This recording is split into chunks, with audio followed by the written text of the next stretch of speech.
तो पहले हम जोड़ के लिए इसकी बात करते हैं। जैसे मान लो इसमें हम लोग क्या क्या देख रहे हैं, पहले व्यंजक घात देख रहे हैं, ठीक है, व्यंजक घात, फिर है व्यंजक है या नहीं है, ये जान रहे हैं, ठीक है। तो व्यंजक घात, फिर है व्यंजक घात जान जाने पर व्यंजक घात के आरोही, अच्छा है व्यंजक घात के अवरोही, क्रम में व्यवस्थित कर रहे हैं। ये कुछ चीजें हैं इसमें खास खास, तब ना जोड़ घटाना गुणा और भाग कराएंगे। तो सबसे पहले व्यंजक घात और व्यंजक है या नहीं। पहले बात करते हैं व्यंजक है या नहीं, इसके लिए दो कंडीशंस बनते हैं। पहला होता है कि अगर चर पद पर ऋणात्मक घात हो, ऋणात्मक घात हो, और दूसरा है चर पद पर भिन्नात्मक घात हो, तो दोनों परिस्थितियों में वह क्या होगा, व्यंजक नहीं है, व्यंजक नहीं है, मतलब वह बहुपद में बहुपद की व्याख्या नहीं करता है। क्लियर है? सिंपल इसको अगर सोचें तो इनकी गणना नहीं कर पाएंगे हम लोग। जब गणना नहीं कर पाएंगे, हल नहीं कर पाएंगे, तो इनको हम बहुपद ही नहीं कहेंगे। जिस घर में रह न सकते हो उसको, उस घर को घर क्यों कहें? समझे मेरी बात? जैसे मान लो सुअरबाड़ा है, अब तुम लोग उसी में रख दिए जाए, तो सुअरबाड़ा में रह जाओगे ना? नहीं रहोगे। सुअरबाड़ा में सुअर ही रहती हैं, तो जाहिर सी बात है कि तुम्हारे रहने का घर नहीं है, तो घर है, बस वह किसी और बिरादरी का घर है, तुम्हारे बिरादरी का घर नहीं है। तो वही बात यहाँ भी है कि वो अभी व्यंजकों का समूह तो है, चर और अचर पदों का समूह तो है, लेकिन गणनात्मक नहीं है, व्याख्यात्मक नहीं है, तो बहुपद नहीं। अब तो समझ में आ गया होगा, यानी जिसको हल नहीं कर सकते हैं उन्हें बहुपद नहीं कहेंगे, व्यंजक नहीं कहेंगे। ये बात हमारा क्लियर हो गया। अब आते हैं कि व्यंजक कब होगा, कि इसके अतिरिक्त जितने होंगे उनको व्यंजक कहेंगे, है ना? जैसे दूसरी बात है व्यंजक है, व्यंजक को x स्क्वायर 7x + 12 ऐसे लिखा हुआ हो, सिर्फ x लिखा हुआ हो, ठीक है, उसके अलावा x + y लिखा हुआ हो, x³ + 2x² + 3x + 11 लिखा हुआ हो, तो यह क्या है, व्यंजक है। इनकी गणना हम कहीं कहीं से कर ही लेते हैं। बस अब इसकी बाद आएंगे तो इनकी घातों की बात करेंगे। उसको क्या कहते हैं, बहुपद घात, व्यंजक घात, यानी इस घात को हम दोनों रूप में कह सकते हैं, व्यंजक घात या बहुपद घात। इसके लिए कहते क्या है, जो इस समीकरण में सबसे बड़ा घात होगा वही बहुपद का मुखिया होगा, घात होगा। तो लिख सकते हैं सबसे बड़े घातांक संख्या को बहुपद घात कहते हैं, बहुपद घात कहते हैं। क्लियर हो गया?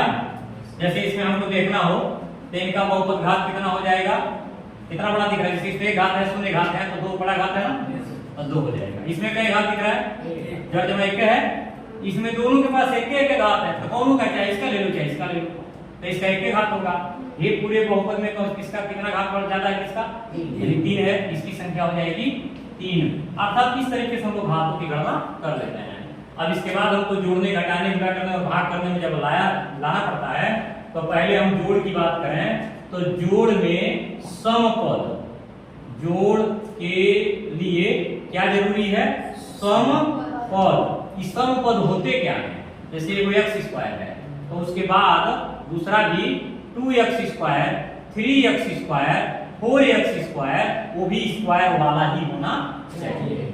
अगर बाय द वे एक सिर्फ x है तो अगला इसके साथ जुड़ जाने वाला 2x, 3x, 4x dot dot dot, यानी उसके साथ x वाला ही होना चाहिए।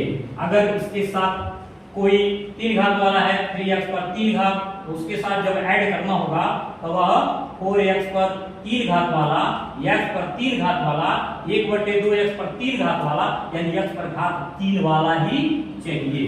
अब तो समझ में आ रहा होगा। जोड़ने के लिए विशेष इसकी जरूरत है कि वहां उस घात को ध्यान में रख करके ही हल किया जाए, क्योंकि देख रहे हैं तुम लोग जोड़ते जोड़ते कहीं कहीं फंसा दे रहे हो। तो जोड़ में घात बढ़ता भी नहीं है, ये भी बात है। जब भी हम कोई अंक जोड़ते हैं, कोई बीजीय पद जोड़ते हैं, तो उन बीजीय पदों में जोड़ में घात नहीं जुड़ता, वो संख्या जुड़ती है। जैसे मान लो 2x स्क्वायर को हम गाय, 2 गाय मानते हैं, और 3x स्क्वायर को 3 गाय मानते हैं, तो 2 गाय और 3 गाय मिला करके 5 को भैंस नहीं हो जाएंगी? क्या होंगी? गायें होंगी, 5 गाय ही होंगी ना।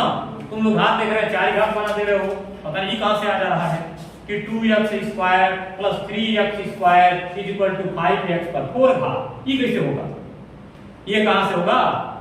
गुणा में घात का योग होता है। जब हम गुणा करते वही 2x पर 2 घात गुणे 3x पर 2 घात, तो 3 दूनी 6, x पर 4 घात। अब वो घात जुड़ता, यानी गुणा में घातांकों का योग किया जाता है, भाग में घातांकों को घटाया जाता है, जिसमें पहले पद के घात से दूसरे पद का घात घट जाता है। जोड़ में संख्या की योग ली जाती है, यानी मान लो x है, 7x है, आएगा 10x है, तो दोनों x स्क्वायर नहीं जाएगा, 7 और 10 मिला करके 17x ही होगा, यानी घात नहीं बढ़ा, वो संख्या बढ़ गई। अब क्लियर हो गया ना? देख रहे हैं बहुत गलती तुम्हारी हो रही है, ये गलती नहीं होनी चाहिए, ये सामान्य गलती नहीं है, ये टेक्निकल गलती है। शुरुआत में गलत हो जाएगा तो फिर बाद में तुम्हारा कुछ होने वाला नहीं है। तो अब एक तो क्लियर हो गया ना कि जोड़ का क्या प्रारूप होना चाहिए। आगे अब जोड़ का कुछ उदाहरण हम रख रहे हैं। पहला उदाहरण, जैसे x square plus 3x plus 17 में ऐड करना है x power 3 plus 3x square plus 2x plus 11, इसको ऐड करना है। तो जब ऐड करेंगे हो जाएगा x square plus 3x plus 17 plus, हालांकि इसमें कोई परिवर्तन नहीं होगा, लेकिन बड़ी अच्छी बात होगी कि जब इसको तुम लोग पहले ही पोस्ट में रख लो, क्योंकि अभी ये प्लस में है, तब तो पोस्ट की आवश्यकता नहीं है, हम माइनस में आता तो। इसलिए आदत पहले ही से पड़ी है कि जब हमको पता ही है कि इसको घेर घार करना पड़ेगा, दीवार चलाना ही पड़ेगा, पहले से दीवार चला, घर में जाने से पहले ही दीवार चल जानी चाहिए। तो इस सोच हो जाए कि पोस्ट है, क्यूब हो गया प्लस 3x स्क्वायर हो गया 2x प्लस 11। अब अगला स्टेप क्या होगा? पोस्ट तोड़ना। तो x square plus 3x plus 17 plus x power 3 plus 3x square plus 2x plus 11, और जितनी स्क्वायर वाले हैं बाद में हम रीअरेंज कर लेंगे, पुनर्व्यवस्थित कर लेंगे, लेकिन जितने स्क्वायर वाले हैं उनको पहले जोड़ देंगे। एक स्क्वायर वाला यहाँ दिख रहा है, देखो घात 2 है, इसका सम पद है ना, तो 3 हुआ है, अर्थात 3 और यह 1 ऐड कर देंगे तो 4x स्क्वायर। यहाँ 3x है, इसमें कोई x वाला हो तो उसको ऐड कर दें, 3x और 2x मिला के कितना हो जाएगा 5x, और प्लस करने के बाद 17 और 11 कर देंगे 28, और प्लस ये सिर्फ एक बच रहा होगा, क्या? x पर 3 पावर। और जब इसको हम पुनः अरेंज करेंगे, क्योंकि क्रम में नहीं है, अनियमित क्रम में, घातांकों के अनियमित क्रम में है, जिस क्रम में करेंगे तो पहले हो जाएगा x पर 3 घात प्लस 4x पर 2 घात प्लस 5x प्लस 28, ये होगा तुम्हारा। क्लियर हो रहा है ना? एक प्रारूप तुम्हारे सामने आ गया। घटाना कैसे करते हैं पहले वो भी समझते जाओ, क्योंकि हम सोच रहे कि एक ही बार सारा एक बार बताना है, तब एक एक सवाल देंगे तो तुम लोग हल करना, इससे तुमको और अच्छा से समझ में आएगा। अब 2-4 दिन इसी पर अभ्यास किया जाएगा कि एक ही बार एक साथ एक ही पद का उसी को जोड़ करवाएं, उसी को घटाना करवा दें, उसी का गुणा करवा दें और उसी की तरह का एक भाग कर दें। यानी सारे पद एक साथ क्लियर हो जाए, ताकि इसमें फिर कुछ ज्यादा सोचने की जरूरत ना पड़े। तो दूसरा इसका है घटाना, क्योंकि घटना है ना होता तो घटना ही है, और जब ज्यादा नहीं आएगा तो दुर्घटना है, दुर्घटना की एक्सीडेंट करते रहो, क्या करना है। अगली बात लेते हैं x पर 3 घात plus 7x square plus 8x plus 10, ये कोई बहुपद है। और दूसरा बहुपद लेते हैं x square plus 6x plus 4, ये क्या करना है, इस वाले बड़े वाले में से छोटा वाला घटाना है। तो लिखेंगे कैसे, x cube plus 7x square plus 8x plus 10 और minus with in bracket. Bracket वाला काम देखो यहाँ कंपल्सरी करना होता है, क्योंकि अगर माइनस में ब्रैकेट का इस्तेमाल नहीं किए, पोस्ट नहीं बनाए, तो चिन्ह सारे बदल जाते हैं, और तुम जब पोस्ट वाला काम नहीं करोगे तो ये वो चिन्ह बदल के रह जाएगा, सिर्फ ये सामने वाला बदल के रह जाएगा, बाकी मामला हो जाएगा गलत, और पूरा का पूरा तुम्हारा सवाल गलत हो जाएगा। इसलिए इस बाउंड्री लाइन को बना के रखना पड़ेगा, ठीक है ना। और पोस्ट बनाना है वो कला भी है, समझो कि ये बोर्ड मास जो हम लोग लगाते हैं ना, उसका एक अंश भी है, x square plus 6x plus 4 हो गया। पोस्ट से बाहर जाना दूसरा काम, x cube plus 7x square plus 8x plus 10 minus x square minus 6x minus 4, दिखाना सारा बदल गया। अगर पोस्ट नहीं बनाते तो सिर्फ यही पर बदलता है, बाकी तो प्लस प्लस रह जाता, तो बहुत बड़ी गलती होती। जबकि यहाँ देखो तीनों के तीनों चिन्ह बदल गए, पहला भी बदल गया, दूसरा भी बदल गया, तीसरा भी बदल गया, और भी होता तो भी बदल जाता, और बाई में कहीं माइनस होता तो प्लस हो जाता। अब इसमें क्या करेंगे, इस क्यूब वाला खोजें, इसमें कहीं कोई दिख रहा है, नहीं दिख रहा है, तो 7 इसी को उतार लेते हैं। 7x स्क्वायर में से 1x स्क्वायर घटाएंगे तो प्लस 6x स्क्वायर घटेगा, कारण क्या है, 7x स्क्वायर में प्लस जो लगा हुआ है, तो 7 चूंकि बड़ी संख्या है और सिर्फ x स्क्वायर छोटी संख्या है, तो बड़ी संख्या का ही चिन्ह बड़े अंकों के साथ, शेष अंकों के साथ लगा रहता है, या उन पदों के साथ लगा रहता है। 8x में से 6x घटाएंगे भी प्लस में ही बचेगा 2x, और 10 में से 4 घटाएंगे तब बचेगा 6, ये हो गया आपका आंसर। क्लियर, इसमें कोई डाउट है किसी को? चलिए तीसरे पद में आते हैं, गुणा करना।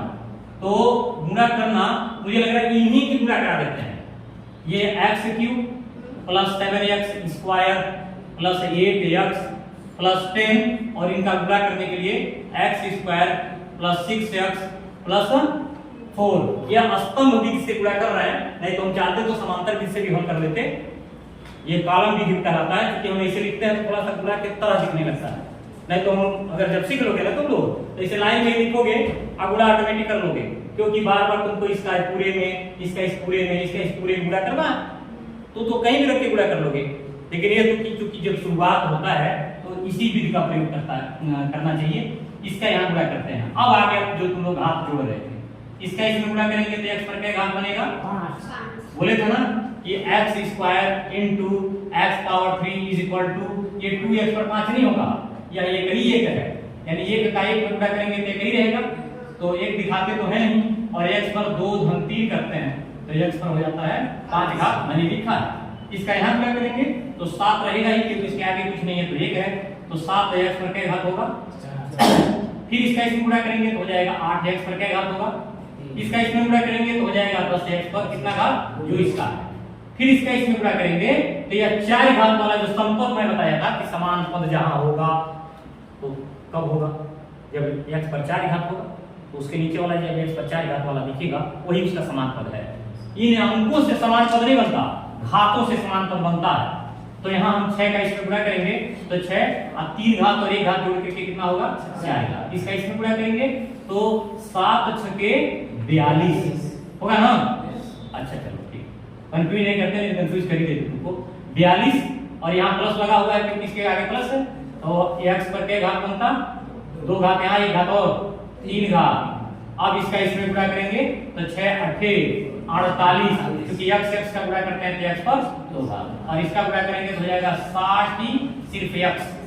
4 का 3 घात वाले से गुणा करेंगे तो कितना बनेगा, 4x पर 3 घात, ठीक है। 4 का 7 में गुणा करेंगे 4 सते 28, और चूंकि x स्क्वायर इसके साथ आई है, देखो स्क्वायर स्क्वायर स्क्वायर तीनों एक साथ हो गया ना, प्लस यहाँ 4 का, चूंकि इसमें गुणा करेंगे तो 8 चौके 32, इसके साथ x है तो x लगा लेंगे, और 4 में 10 का गुणा करेंगे तो 4 में 40। अब इसको ऐड करेंगे जिसका, क्योंकि सब प्लस है इसमें कोई चिन्ह लगाने की बहुत ज्यादा दिक्कत है नहीं। दिक्कत तो तब होता है जब कहीं कहीं माइनस होता है, वही चिन्हों में प्रॉब्लम आते हैं। तो यहाँ x पर 5 घात के नीचे कुछ नहीं है, तो x पर घात, इसको और इसको तो जोड़ ही देंगे क्योंकि इसके नीचे और कुछ नहीं है, इनको जोड़ेंगे तो कितना हो जाएगा 13x पर, ये पूरा जोड़ेंगे तो 42 और 8 50 54 14, x पर कहेगा प्लस इनको जोड़ें तो 8 8 16 और 2 एक हासिल वाला 3 और 4 3 7 7 1 8 86, x पर कहेगा।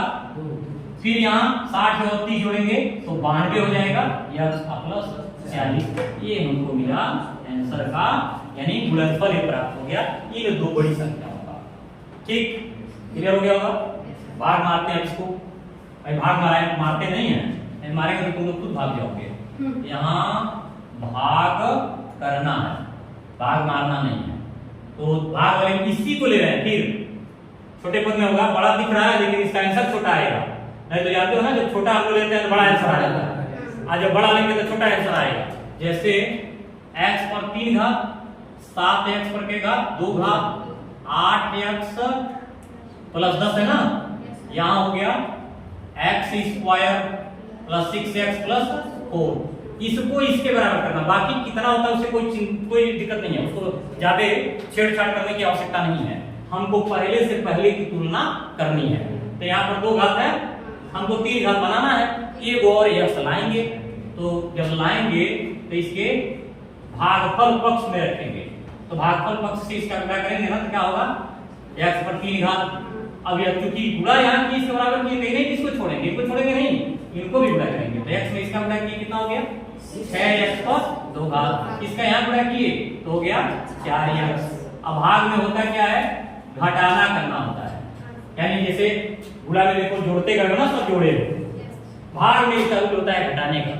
तो जब घटाएंगे तो इनको तो हटा देंगे, जब घटाएंगे तो बराबर होंगे तो उनको हटाएंगे, और जब घटा के हटाएंगे तो कुछ बचाएंगे, और यहाँ होगा x स्क्वायर, क्योंकि 7 में से 6 घटा रहे हैं, 8 में से 4 घटाएंगे तो प्लस 4x बचेगा, और 10 को उतार लाएंगे। ला दिए। अब हमको लग रहा है प्लस 1 का अगर हम सहयोग कर ले लें तो कुछ हद तक शेष बचते हुए वह कट जाएगा। क्यों? क्योंकि हमको x स्क्वायर लेना है, x स्क्वायर तो दिख रहा है, तो हम x यहाँ लेंगे नहीं, 1 ही लेंगे, और कोई पद आगे है नहीं, ये कहीं है। तो 1 का x स्क्वायर में गुणा करेंगे कितना आएगा, 1 का 6x में गुणा करेंगे कितना आएगा, 1 का 4 में गुणा करेंगे कितना आएगा। अब यह माइनस माइनस माइनस हो गया, तो यह खत्म हो गया।